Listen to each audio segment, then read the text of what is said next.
In every biblical narrative, you've got to try and place yourself in the story and understand the characters. Phil has gone one step further.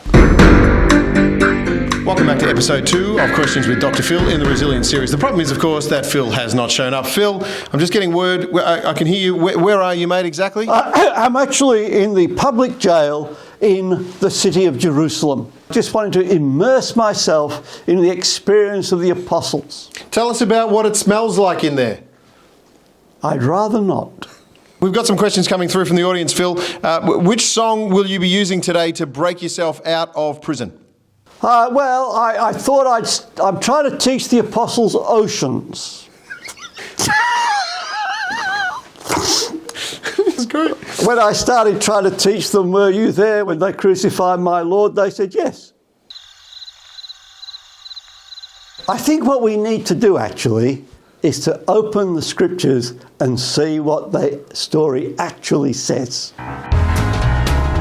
Welcome back to Questions with Dr. Phil. Phil, I have some questions. How many signs and wonders does it take to start a church? 1. How many signs and wonders does it take to get arrested? 1. How many signs and wonders does it take to get out of prison? 1. What was the sign and wonder that started the church?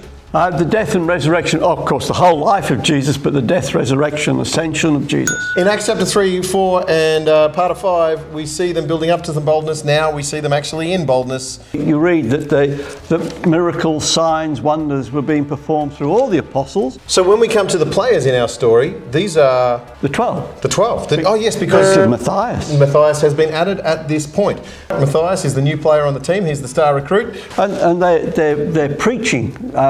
The crowds are coming, but if you notice that the text will tell you that not everybody's happy. Signs and wonders would help you to preach boldly, wouldn't they? They would, but but in a sense, it's the evidence, right? The signs and wonders are the evidence of the fact that Jesus has risen, ascended to heaven, Holy Spirit's come, all of that sort of stuff. Have you ever been to prison, Phil? No. Have you ever been arrested, Phil?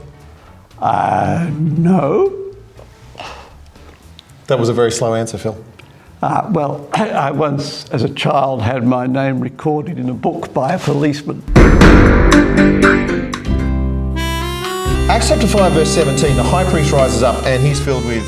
jealousy. And then in verse 18, they're arrested and put in...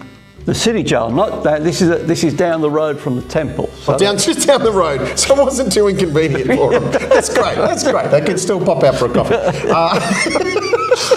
Verse 19, just one verse. Angel of the Lord opens the door. Yeah, that's right. And it's in the night, and he says to them, go into the temple and keep preaching. Just go do it again. But see the significance of this, right? The angel of God comes, right? Prison doors are open. He says, nick down to the temple and keep preaching. So what you've got is this sense of they're being silenced by the authorities, but God is saying no. Implication, who has the greater authority in the lives of the apostles? What's the lesson here, Dr. Phil? The authorities were aware that there was something going on that challenged their authority as the keepers of all that Judaism represented. Yeah. And these guys were coming along and saying, we have the new thing. It's old, but it's new because it's based on everything that we've been hoping for, but it has now changed the whole dynamics.